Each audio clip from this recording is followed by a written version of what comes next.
What's up, guys? Thank you so much for your subscriptions. Hopefully we're gonna get more of subscribers soon, especially after such videos. Thank you so much for your donations as well. Keep coming more. And finally, don't forget you can request all previous lectures, including tonight's one, in PGN files, official chess-based files. So basically you're gonna be able to have all these kind of things if you want them. Fasten your seat belts and let's get started, because tonight, for the first time in these lectures, I want to present you games of Magnus Carlsen. Not a while ago, I've been talking to a friend of mine. He's a candidate master, and he asked me, Maya, what do you suggest? I don't know how to play against that boring traditional line when they play knight c3. First of all, I said, what do you mean by traditional line, man? He said, in Sicilian, when I play c5, and when they go knight f3, I play knight c6, and they play this old-fashioned move, knight c3. Well, man, that's a very easy answer. Just watch the games of Magnus Carlsen. And he said, okay, but he can play anything he likes. So what am I supposed to do here? Well, I told him that he recently played, in the last 3 months, played 3 games where he went for e5. It's really called like a Sicilian traditional line for a black as well. And I told him, just check out those 3 games and you'll absolutely have all solutions to your opening problems. I believe just a couple days after that, he just sent me a message over Skype that he played like one rapid game and another tournament game. So in both of these games, he easily managed to outplay his opponents thanks to these games. So let's get started. After e5, what's the downside of this variation? You play e5 and you obviously weaken light squares. You weaken d5 square mainly. You weaken in most of these variations f7 square as well. And you just give them an easy bishop c4, a very powerful piece in the structures. So when they go with bishop c4, and that's absolutely the most logical move, they complete their development, control d5, and at the same time they're just hitting the f7 as a potential weakness. What's so special about this move? They're also preparing for a castle, but mainly we can't play knight f6. That's a very bad move, because they just go with knight g5 and they kill our pawn on f7. Same thing happens, actually even worse, if we play knight g on e7, because they just go with knight g5 and we easily fall apart. Not a while ago, like a month ago, Carlsen played against one of his seconds and one of the guys from his team, Jan Nepomniachtchi.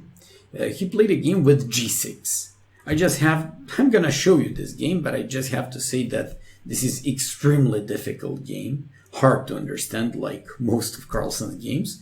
And after g6, this position requires like some subtle moves by black. So after d3, obviously white wants to play some knight g5. For example, you may go immediately with mistake with bishop g7, they'll go with knight g5. And since you have to go with knight h6, this knight is on the rim of the board, your position looks really suspicious. So after g6, d3, Carlsen played h6, where he tried to stop knight g5 by white. After h4, which looks very logical by white, because in this kind of positions, white just wants to play positionally to drag his knight somehow to e3. Usually this knight goes knight d2, knight f1 goes to e3, to break along the h file with h5, to provoke g5 by black, to have like fantastic control of f5 square and base of f5 and actually d5 squares, and to have like full control on these light squares. This looks very suspicious for black at first glance, but you know what? When you look at and when you analyze Carlsen's games, you'll actually learn how to create even these type of positions. This is especially good because this kind of structures are very possible in some English openings, are possible in many Sicilian, also traditional type of positions and variations. And you're just going to be able, after this lecture, to cope with these positions more successfully. So after d6, h5, g5, knight h2, a very logical move. This knight goes towards g4 and e3. So, just like I told you previously, final destination of this knight should be e3, and it should be controlling light squares, mainly d5 and f5. After bishop g7, knight g4, knight g on e7, knight to e3. Black should desperately look for some f5 ideas to open up game on the f file and possibly to organize counterattack along the f file. Although what happened in this game? After Carlsen went for castle, bishop d2, king h8. He was finally hoping for f5 and all systems were ready to go. Unless white goes with g4. And all of a sudden, look at this bishop on g7. So Nepomniachtchi played g4, preventing f5 by black, absolutely closing this bishop on g7, taking full control of both of these squares, f5 and d5. And if you ask me, I probably would lose this position within like 5 or 10 moves playing black. Although this is where you're going to be able to see why do we actually have to call this guy the best player of all times and basically one of the best chess influencers ever. So Carlsen went for rook b8. He wants to play and to chase away this light square bishop mainly with the knight d4 and b5. Very reasonable move by Nepomniachtchi a4 to stop this b5 idea, and he went for knight d4. He was probably hoping for b6, but not a6 first because of a5 and control of the dark squares. So he was hoping for b6, a6, and eventually to kick off with b5 on the queen side. After knight cd5, he swapped off like a pair of knights. Reasonable decision because he was anyways suffering with space there. And the very first surprising move came here. I mean, seemingly surprising because he takes a lot of time to play b6, a6, and b5. Those are 3 moves. From another point of view, white just wants to play c3 in one move and to get rid of this well-centralized knight on d4. Also keep in mind, bishop on c8 also has some possible energy in this position because it goes after the g4 pawn in many of these variations. Although Carlsen went with the knight on e6. He wanted this knight on f4. What's so special about knight on e6? Knight goes on f4. Altogether, first of all, knight on f4 looks pretty annoying for the king on e1. Secondly, it keeps fighting against knight on d5. I'm talking about the knight on d5. Thirdly, after knight f4, you'll be able to play bishop e6, challenging knight on d5 even more. So when Nepomniachtchi went for f3, by the way, don't forget I pronounce his name according to Russians. Most of us just call him Nepomniachtchi. But actually, Russians told me we should call him Nepomniachtchi. So after knight f4, queen b1, he wanted to transfer this queen on a2 and take full control along the light squares. Bishop e6 and queen a2. Carlsen went for queen d7 and rook g1. All of a sudden, you just have to admit that this position, apart from this terrible bishop on g7, doesn't look that bad anymore. I just have to once again repeat that one of the most important decisions in this game by Magnus was that he went for this knight e6 and knight f4 idea. Most of us at this point would be pretty much satisfied with existing knight on d4 and would probably go with b6, a6, and b5. And actually, furthermore, that's most likely, in most of these positions, one of the most common ideas and plans by Black. Although he's like absolutely terrific player, and he went for that knight f4, kicking that knight away with the bishop e6, playing queen d7, and he just went with b6.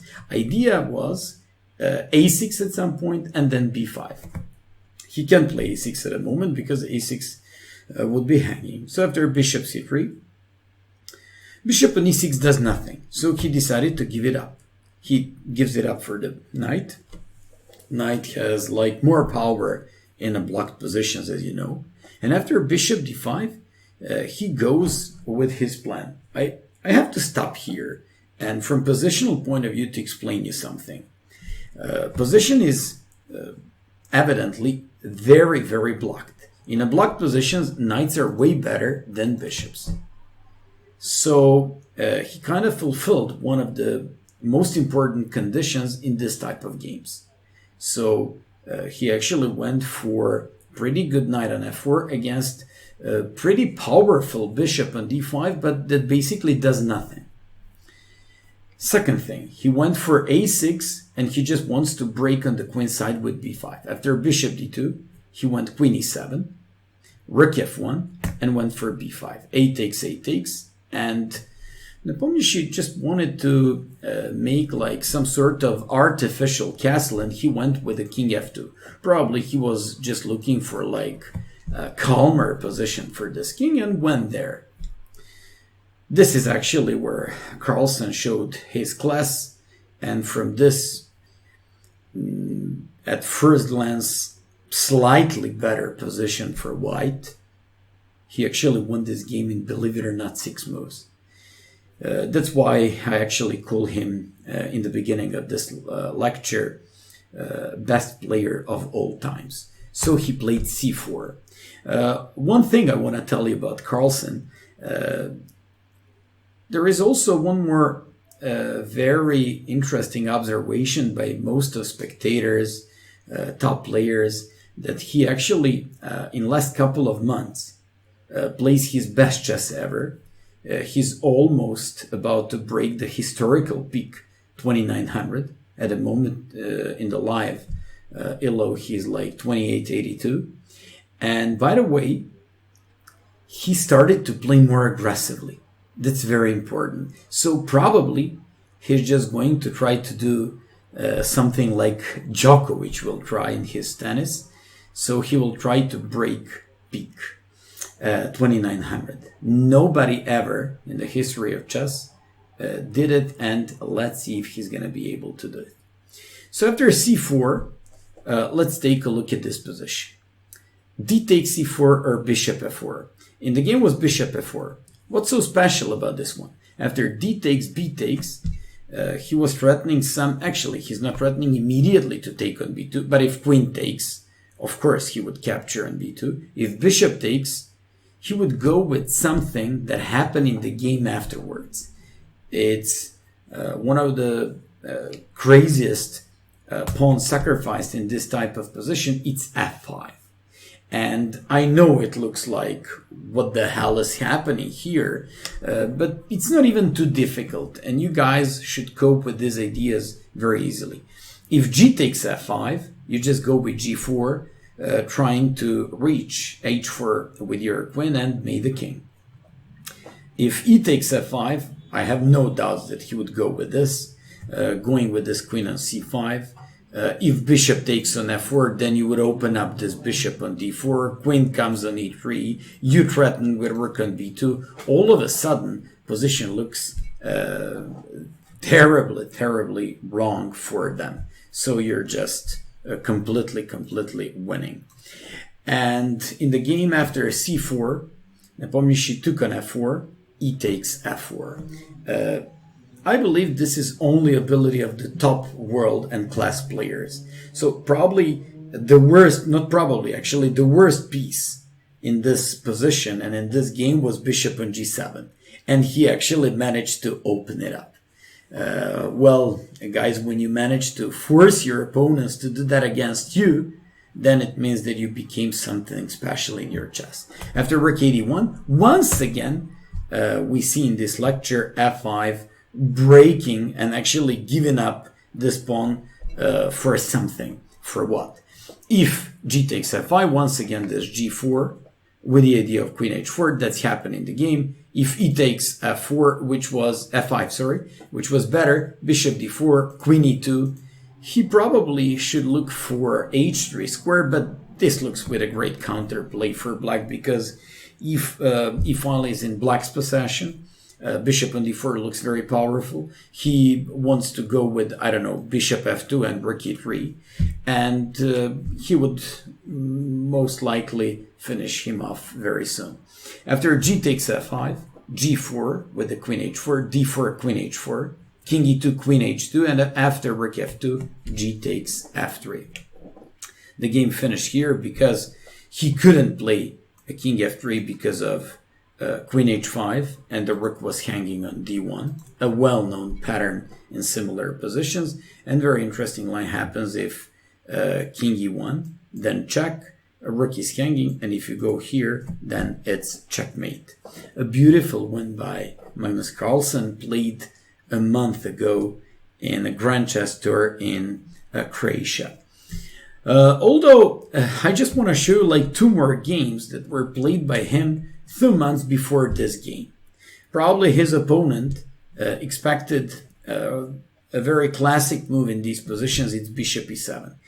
It's a very nice, logical, developing move because black can't play knight f6 or knight g on e7. He has to develop first this bishop on e7 in order to play knight f6 and to go with a short castle, preventing knight g5 by white.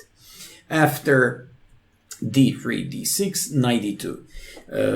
A very normal idea in these positions. You're about to learn typical plan of rerouting this knight on e3 and controlling light squares. After knight f6, knight f1, and knight d7. I have to explain this move to most of you.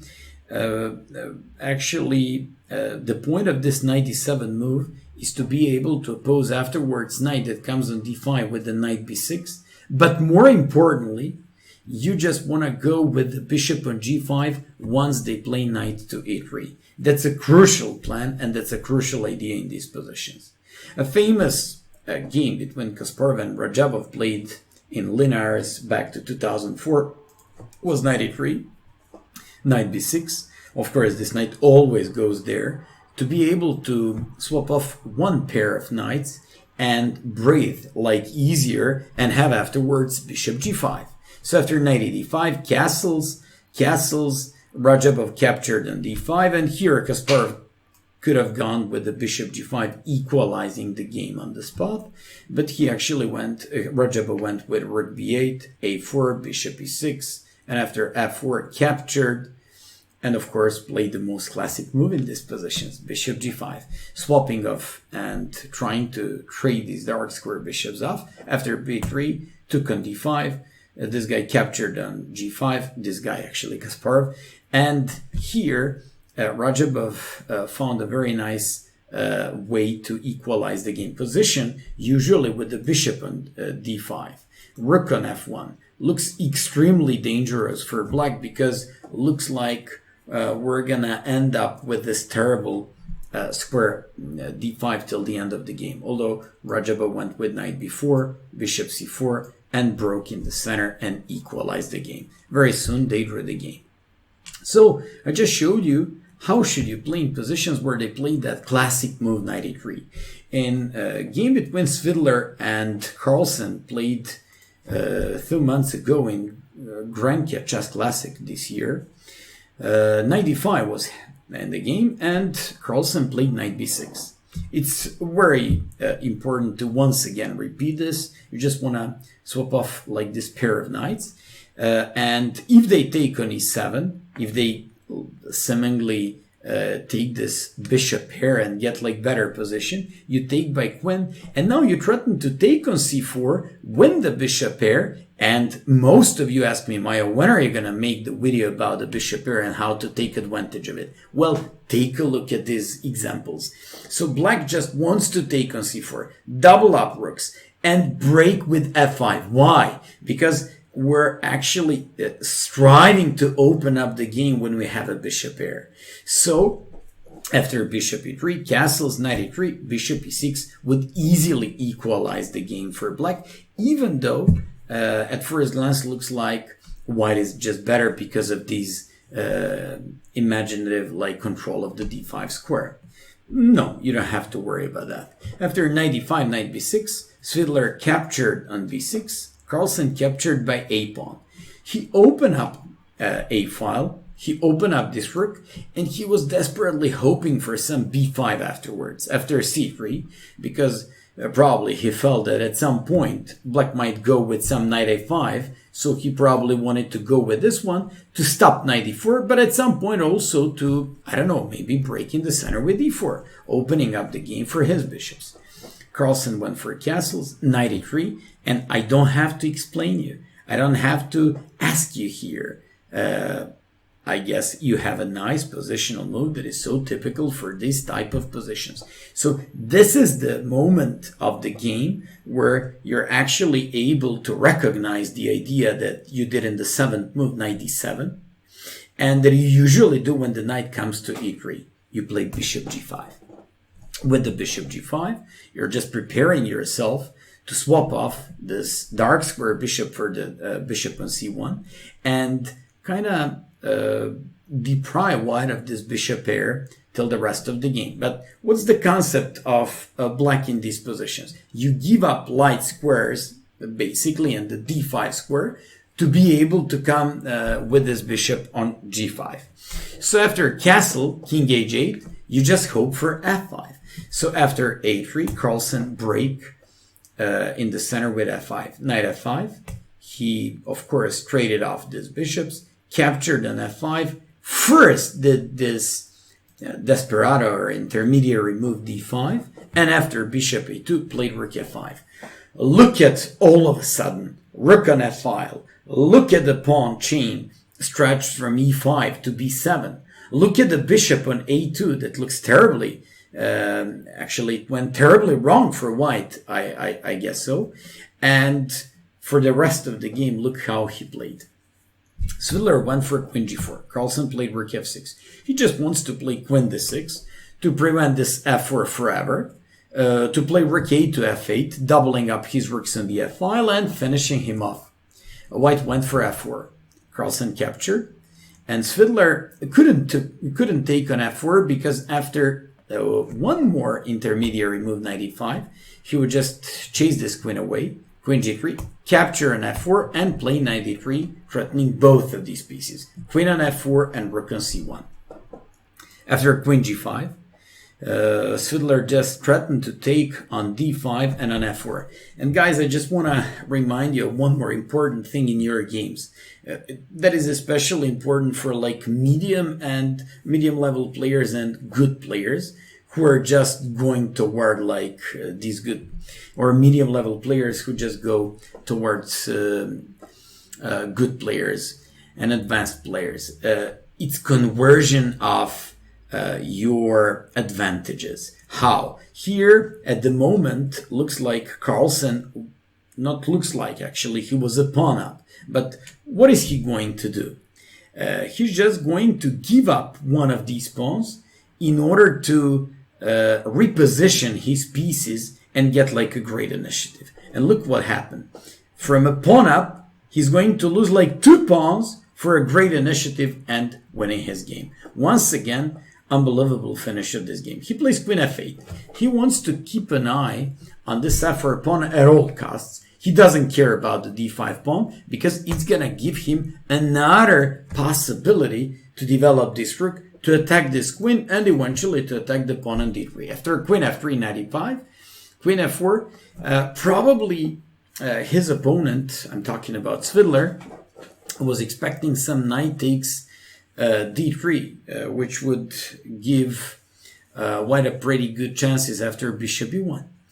So Carlsen went with the knight g4, and after knight c on e1, he went for knight e3, threatening this rook. And after rook f2, he went for rook e8. So all of a sudden, he's improving control of the knight on e3. He's improving control of, everything, even pawn on f4 with this move. And he's sacking another pawn. You know what? You have to be the best player of all time. You have to be so good in order to come up with these ideas. And this is his strength. Like being able to recognize these kind of motifs and patterns in positions where most of people would try to either, keep the material on the board but he's just amazing. And this also shows his great ambition lately to start to play more of attacking, more tactical, more aggressive, because I believe that he just wants to break all historical chess records. So he went for g5, rook e2, and went with g4. All of a sudden, some g3 ideas are in the air, f3 ideas, rook f2. He played queen h6, queen c7, double up these rooks on the f file, and after h3 captured, g3 captured. When Fiddler captured on f6, he first came up with this check, king h1, and made it Fiddler with g2. Brilliantly played, with lots of tactics, with lots of difficult moves and subtleties, but if you just take a look at this game once again, it is just going to be like a book. The more times you try to read it, the better, and better ways you're going to be able to get the points of that book, just like with this game. And I just want to show one more game. Instead of knight e5, in one of the games played by Magnus Carlsen and his big rival, Sergei Karyakin, played in Africa this year in a rapid chess, Carlsen's opponent, Karyakin, played a3. Makes very much sense. He wants to keep a shelter on a2 for this bishop. Let's see how Carlsen breaks and actually fights against these positions. I very much enjoyed this game as well. He played knight b6, chasing away this bishop, wants to win the bishop pair, and afterwards to be able to win after knight c4, to be able to play castle and f5. Of course, Karyakin keeps his strong bishop on a2, and looks like he just takes full control of the light squares. Castles, knight e3. White has everything in this position. He's got control of f5, he's got control of d5, he's got a pretty good bishop on a2. But this could really look, and usually all these facts look way better in practice than they really are. So Carlsen doesn't care too much. He plays bishop e6, opposing bishop on a2. Knight cd5. White cd5 because he wants to stop bishop g5 afterwards and wants to go with c3, controlling and preventing black of doing knight e4. After bishop g5, you just place your bishop on g5 and oppose this bishop on c1, which we previously could see in some of these previous Carlsen's games. After castles, once again, an important moment of the game. He decides to give up bishop for the knight in order to weaken control of the d5. That's a very difficult move, to be honest. And after f takes e3, he undermines this knight on d5 with the knight e7. When the guy played c4, trying to establish a good control of the center, but at the same time it closes the bishop on a2. Carlsen broke with f5, bishop d2, took on d5. I'd like to stop here and to show you his great positional understanding, thanks to which he's so famous, because in position where, of course, once again, a position is somewhere between kind of blocked, and it could get open if white takes on f5 at some point, or give up this knight for some of these knights on b6 or e7, then take on f5, play bishop c3 followed by d4, and it could easily, the game could easily become open. Although Carlsen decides to give up this bishop for the knight, a great decision, and to play with a pair of knights against pair of bishops. This is the first time I'm talking about pair of knights against pair of bishops, but it's perfectly reasonable by black. Why? Because his position is blocked. These bishops look terrible, especially bishop on a2. It's hitting its own pawn on d5 and c4. And finally, Carlsen is hoping for some knight g6, queen g5 to slowly but surely and gradually build up his attack on the king side. So after b4, a logical idea by white, he plays b6 and plays bishop b3. Very nice move. In order, you have to, guys, do that in your games as well. When you actually kind of imprison and lock your piece, just try to reactivate it like this and to get rid of it at least. Carlsen played knight g6, bishop a4, pretty much tied up this queen on d8 in order not to be able to come on g5, because at the moment this bishop is hitting the knight. Carlsen's move was queen e7. He gave the opportunity to Karyakin to take on d7, in which case he would once again have slightly better knight than bishop. Why? Simply because position is blocked. Simply position is more closed than it's open. If queen h5, queen a4, a beautiful move for a counterattack. Reminds me of some of these French advanced variations with queen a5 and queen a4, where black just has full control of the light squares. And if rook f5, queen c2, with an amazing initiative for black, threatening this bishop, pawns on d3, and these pawns are about to fall like a house of cards. After bishop c6, Carlsen played rook a d8, queen a4. And I guess this was the moment of the game where Karyakin probably felt that his position looked good. He improved his light square bishop to maximum. He was threatening this pawn on a7, and he was just hoping that Carlsen couldn't play knight f6 because of hanging pawn on f5. And that's the difference between these guys. Carlsen went with knight f6. Beautiful move. He defends pawn on a7, but more importantly, he sacrifices pawn on f5. That's his fantastic feeling lately. I mean, always, but especially lately, because he just wants to break all these records for initiative and aggressive chess.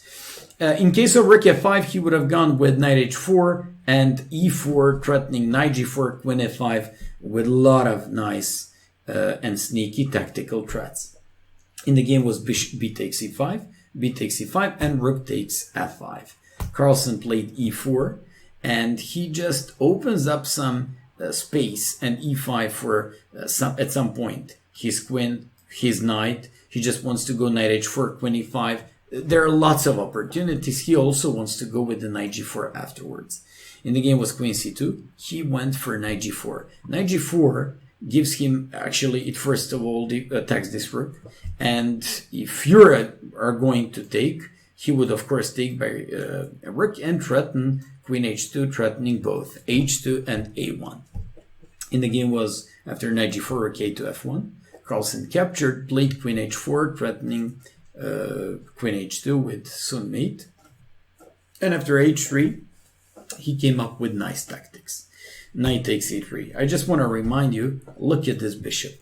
The whole game, Karyakin was actually fighting with this bishop and what to do with the bishop on c6. And bishop on c6 simply looks terrible. After bishop e3, queen e1, king h2, queen e5, f takes e4. And I just once again want to point out one more thing. Even though black is down a pawn here, believe it or not, this is almost positionally, when we say positionally winning, speaking of stronger guys, you usually know that the knight dominates the bishop, and you're pleasantly better in this type of games. And most of us would go with the knight on e5 because it looks so good, so powerful here. It controls the board, controls the center. At some point attack this bishop, but we don't want to take it. Of course, we have a beautiful knight, but Carlsen did something even better. Once again, his amazing feeling for danger positions and calculating skills. He threatens knight e2 in this position. He also threatens like g6 to trap up this rook. And after like queen b2, queen takes e4, he threatens the rook and at some point wants to hit this pawn on g2. Bishop d7, a very nice way of defending the rook, because if he takes, then he would get mated. That's why he played g6, opening up his king and threatening to win this bishop afterwards. After rook f6, once again you can take because of check, this one, and that would be checkmate. So after rook f6, he played knight to d3. Very nice move, because if you move your queen somewhere, like, I don't know, b7 or whatever, just check and the rook would fall. So after queen c3, Carlsen went with a rook takes d7, rook e6, and played queen f4. I hope you like this lecture. For the first time in these lectures and these videos, I was presenting games of Magnus Carlsen. Keep watching, enjoy, and tell your friends to subscribe. Thanks, guys. Bye-bye.